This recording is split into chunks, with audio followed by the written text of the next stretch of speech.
ഞങ്ങൾ ഒരുപാട് കാലമായി പ്ലാൻ ചെയ്തു വെച്ചൊരു യാത്രയായിരുന്നു അത്. പക്ഷേ ആർക്കും ലീവ് കിട്ടാത്തത് കൊണ്ടും കുറച്ച് മെഡിക്കൽ എമർജൻസീസ് വന്നതുകൊണ്ടും ഈ യാത്ര ഇങ്ങനെ നീണ്ടുപോയി. അവസാനം ഇന്നലെ ഒരു വിളി വന്നു അമൃതേച്ചിയുടെ. എന്തായാലും പെരുന്നാളല്ലേ, ഒരുവിധം എല്ലാവർക്കും ലീവ് ഉണ്ടാവും. കുഞ്ചേട്ടൻ്റെയും ജിത്തുവേട്ടൻ്റെയും ലീവ് മാത്രം നോക്കിയാൽ മതി. അപ്പം എങ്ങനെയാ, പോയാലോ എന്ന് ചോദിച്ചു. ഉച്ചയ്ക്ക് മുന്നേ പോയി വരണം എന്നൊക്കെയായിരുന്നു പ്ലാന്. പക്ഷെ ഒന്നും നടന്നില്ല. കറങ്ങി തിരിഞ്ഞ് ഞങ്ങൾ എത്തുമ്പോഴേക്കും ഒരു 4 മണിയൊക്കെ ആയിട്ടുണ്ട്. യാത്ര മറ്റെങ്ങോട്ടുമല്ല, കണ്ണൂർ പറശ്ശിനിക്കടവേക്കാണ്, അതായത് മുത്തപ്പൻകാവിലേക്ക്.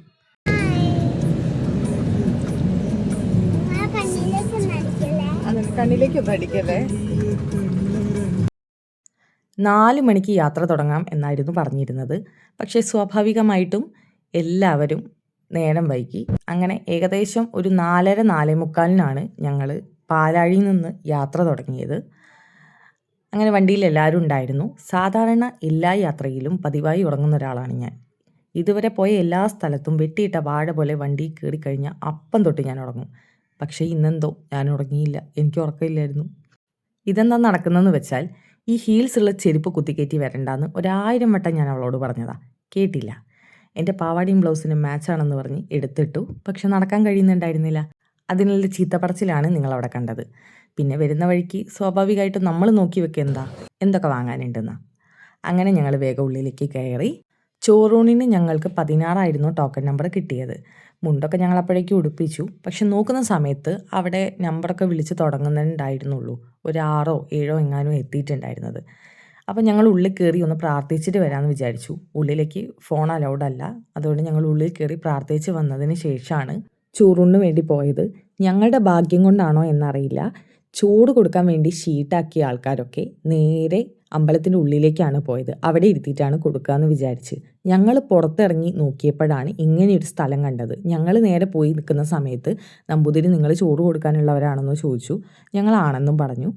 അപ്പോൾ തന്നെ ഞങ്ങളുടെ നമ്പർ വാങ്ങിയിട്ട് ഞങ്ങളോട് കയറി ഇരുന്നോളാൻ പറഞ്ഞു. അപ്പോഴാണ് പുള്ളിക്കാരൻ പറഞ്ഞത്, കുറേ പേര് അകത്താണെന്ന് വിചാരിച്ച് തെറ്റിദ്ധരിച്ചിട്ടാണോ എന്നറിയില്ല, കുറേ നമ്പറുകാർ വന്നിട്ടില്ല എന്ന്. അത് ഞങ്ങൾക്കൊരു ഭാഗ്യമായി. അതുകൊണ്ട് ഞങ്ങൾ പെട്ടെന്ന് തന്നെ യദുവിനെയും ഏട്ടനെയും ഉള്ളിലേക്ക് വിട്ടു. അവിടെ ചേച്ചിക്കൊന്നും കയറാൻ പറ്റില്ല. അച്ഛനും കുട്ടിയും മാത്രമേ കയറിയിട്ടേ ചോറ് കൊടുക്കുള്ളൂ. ആൾ നല്ല ആസ്വദിച്ച് കഴിക്കുന്നുണ്ട്. കാരണം 4 മണിക്ക് വണ്ടി കയറിയിരുന്നതാണ്. കുളിപ്പിച്ച പാട് കുപ്പായം ഇടിപ്പിച്ച് വണ്ടി കയറ്റിയതാണ്. അതുകൊണ്ട് വായി വെച്ച് കൊടുത്തപ്പോൾ തന്നെ മടമടാന്ന് എൻ്റെ കുട്ടി കഴിച്ചു. അങ്ങനെ ബാക്കിയുള്ള പ്രസാദവും വാങ്ങി. അത് ഞങ്ങൾ അപ്പുറത്തേക്ക് പോയി ഞങ്ങളെല്ലാവരും കൂടി കഴിച്ചു. യദു ഒറ്റയ്ക്കല്ല, ഞങ്ങളെല്ലാവരും കഴിച്ചു. എന്നിട്ടും വിശപ്പും മാറാത്ത ഞങ്ങൾ അവിടെ അടുത്തുള്ളൊരു ഹോട്ടലിൽ കയറി. എല്ലാവരും പൂരിയും അതുപോലെ ബാജിക്കറിയാണ് വാങ്ങിയത്. ഞാൻ മാത്രം ഇടിയപ്പവും കടലക്കറിയും വാങ്ങി.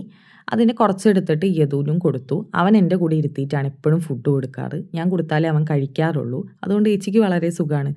അത് കഴിഞ്ഞിട്ട് ഞങ്ങൾ നേരെ പോയത്, അവിടെ അടുത്തൊരു ബോട്ടിങ്ങിൻ്റെ പരിപാടി ഉണ്ടെന്ന് പറഞ്ഞു. വെറുതെ പോയി നോക്കിയതാണ്. അപ്പോൾ പോയി നോക്കിയപ്പോൾ ഇവർക്കൊക്കെ കയറണം എന്ന് പറഞ്ഞു. അങ്ങനെ അവരെല്ലാവരും ആദ്യം വലിയ ബോട്ട് പോയി കയറി. അപ്പോഴാണ് ഫാമിലി മാത്രമാണെങ്കിൽ 500 രൂപയ്ക്ക് ഒറ്റ ബോട്ടിൽ സുഖമായിട്ട് പോയി വരാമെന്ന് അറിഞ്ഞത്. അങ്ങനെ ഞങ്ങൾ ടിക്കറ്റ് തിരിച്ചു കൊടുത്തിട്ട് ഈ 500 രൂപയുടെ ടിക്കറ്റ് എടുത്ത് ഞങ്ങളെല്ലാവരും ഈ കുഞ്ഞു ബോട്ടിൽ കയറി. എനിക്ക് തോന്നുന്നു അതായിരുന്നു കുറച്ചും കൂടി നന്നായത്. ഞങ്ങൾ നല്ലോണം യാത്ര എൻജോയ് ചെയ്തു. ഞങ്ങൾ മാത്രമേ ഉള്ളൂ. അപ്പോൾ ഞങ്ങൾക്ക് വർത്തമാനം പറയാനും ചിരിക്കാനും കളിക്കാനും വീഡിയോ എടുക്കാനൊക്കെ സുഖമായിട്ട് കഴിഞ്ഞു. മറ്റേ ബോട്ടിൽ അങ്ങനെയായിരുന്നില്ല.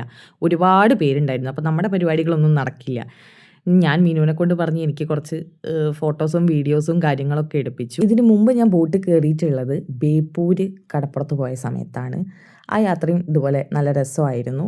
ഞങ്ങളെല്ലാവരും കയറിയെങ്കിലും ജിത്തുവേട്ടൻ കയറിയില്ല. പുള്ളിക്കാരൻ ഈ ബോട്ടിലും തോണിയിലൊക്കെ ഒരുപാട് പോയതാണെന്ന് പറഞ്ഞ് അവിടെ പുറത്തിരുന്നു. ഇവിടെ ഇങ്ങനെ നിന്നിട്ട് ദൂരേക്ക് ആ പറശ്ശിനിക്കടവ് ഇങ്ങനെ കാണുമ്പോൾ നല്ല രസമാണ്. ഞാൻ കുറേ സൂം ചെയ്തിട്ട് ഫോട്ടോസും വീഡിയോസും ഒക്കെ എടുത്തു.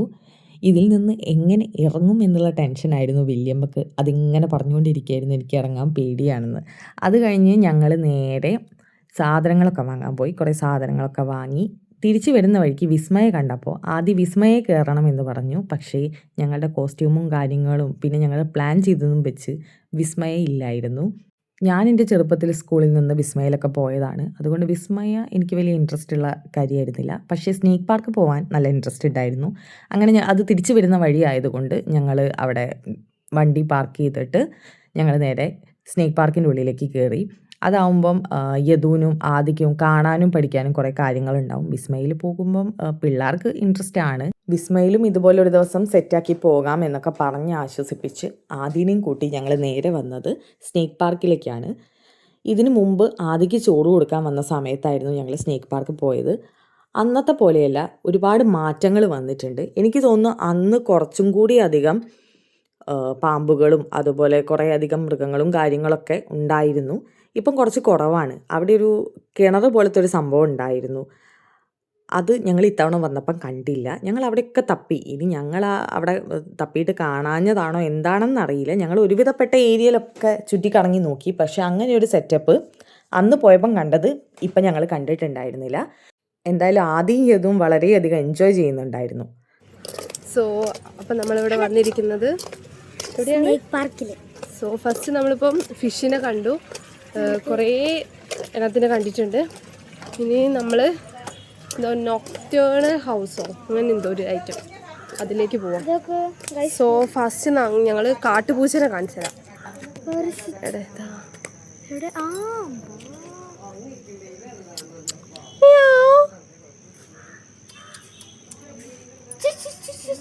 ഈ യാത്രയുടെ വേറൊരു സ്പെഷ്യാലിറ്റി എന്താണെന്ന് വെച്ചാൽ ഞങ്ങൾക്ക് ഒട്ടും ചൂട് അനുഭവപ്പെട്ടിട്ടുണ്ടായിരുന്നില്ല.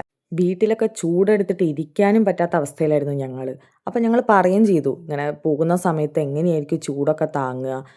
പക്ഷേ അവിടെ എന്താണെന്നറിയില്ല, പറശ്ശിനിക്കടവായിക്കോട്ടെ, ഞങ്ങൾ ബോട്ടിങ്ങിന് പോയപ്പോഴായിക്കോട്ടെ, ഇപ്പോൾ സ്നേക്ക് പാർക്കിൽ വന്നപ്പോഴായപ്പോലും ഞങ്ങൾക്ക് വല്ലാതെ ചൂടെടുക്കുന്നുണ്ടായിരുന്നില്ല. ഒരു നല്ലൊരു അന്തരീക്ഷം, മഴയുണ്ടായിരുന്നില്ല, എന്നാൽ കൂടുതൽ ചൂടുണ്ടായിരുന്നില്ല. തണുപ്പാണോ എന്ന് ചോദിച്ചാൽ തണുപ്പുമല്ല, പക്ഷേ ഒരു സുഖകരമായ അന്തരീക്ഷം. ആ ഒരു വെതറിന് എന്താ പറയാന്ന് എനിക്കറിയില്ല, പക്ഷെ നല്ലൊരു സുഖം ഉണ്ടായിരുന്നു മൊത്തത്തിൽ.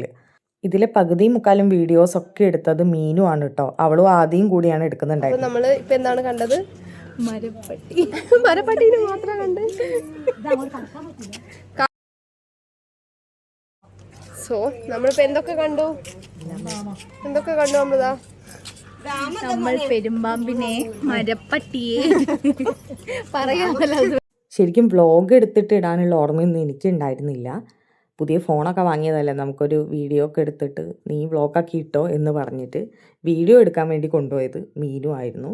ശരിക്കും പറഞ്ഞാൽ പറശ്ശിനിക്കടവ് തൊട്ടിട്ട് ഞങ്ങളുടെ ഹോട്ടലിൽ എത്തുന്ന വരെയുള്ള വീഡിയോസ് മുഴുവൻ മീനു ആണ് എടുത്തത്. അവളുടെ കയ്യിലായിരുന്നു ഫോണ്. ഞാൻ എൻ്റെ ഫോണിൻ്റെ പോലും ഓർമ്മയുണ്ടായിരുന്നില്ല. ഞാനിങ്ങനെ ഓരോന്ന് കണ്ട് വർത്താനം പറഞ്ഞ് നടക്കുകയായിരുന്നു. ഇന്നിപ്പോൾ ഇങ്ങനെ വോയിസ് ഓവർ കൊടുക്കാൻ വേണ്ടി ഞാൻ എടുത്ത് നോക്കുമ്പോഴാണ് ഈ വീഡിയോസും കാര്യങ്ങളൊക്കെ ഞാൻ വൃത്തിക്ക് കാണുന്നത്. അതുകൊണ്ട് നല്ല ഉപകാരമായി, ഇങ്ങനെയൊരു വ്ളോഗ് ഇടാൻ കഴിഞ്ഞു. പിന്നെ അത് മാത്രമല്ല, എല്ലാത്തിനേക്കാളും ഉപരി ഇതൊക്കെ കുറേ കാലം കഴിഞ്ഞ് ഇങ്ങനെ എടുത്ത് നോക്കുമ്പോൾ വളരെ രസമാണ്. ഫോണിൽ ഇങ്ങനെ പല പല പല വീഡിയോസാക്കി സ്റ്റോർ ചെയ്ത് വെക്കുന്ന സമയത്ത് നമ്മളെല്ലാം എടുത്ത് നോക്കിക്കൊള്ളണം എന്നില്ല. പക്ഷേ ഇതൊരൊറ്റ വ്ളോഗാക്കി ഇടുന്ന സമയത്ത് എപ്പം വേണമെങ്കിലും നമുക്ക് നെറ്റുള്ളപ്പം യൂട്യൂബ് തുറക്കാം, കാണാം. എത്ര കാലം കഴിഞ്ഞിട്ടാണെങ്കിലും കോപ്പിറൈറ്റും കാര്യങ്ങളൊന്നും അടിച്ച് യൂട്യൂബ് ചാനൽ മൊത്തത്തിൽ പോയിട്ടില്ലെങ്കിൽ സുന്ദരമായിട്ട് ഇരുന്ന് കാണാം.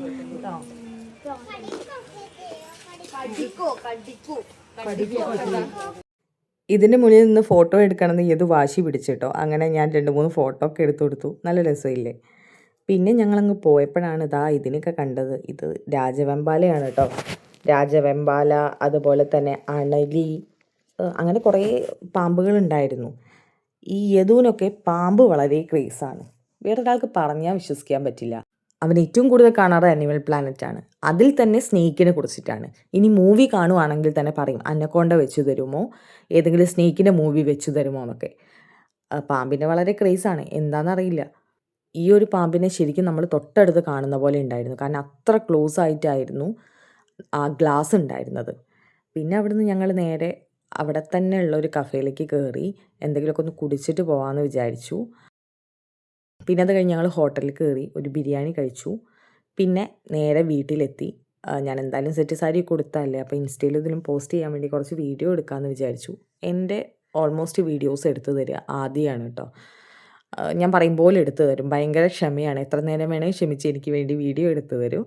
അപ്പം ഞാനിങ്ങനെ എനിക്ക് പൂവും കാര്യങ്ങളൊക്കെ പറിച്ച് ഇങ്ങനെ മതിയോ അങ്ങനെ മതിയോ കുറേ അവൾ തന്നെ കാൻഡിഡായിട്ട് എടുത്തു. അങ്ങനെ ലാസ്റ്റ് ഞാൻ എഡിറ്റ് ചെയ്തിട്ട്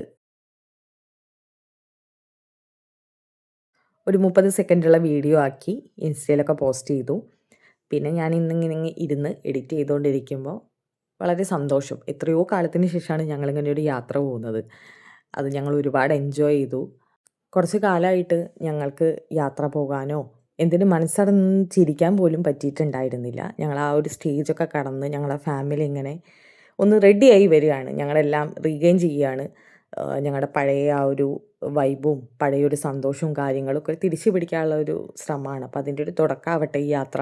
അപ്പോൾ അത്രയേ ഉള്ളൂ. ബായ്.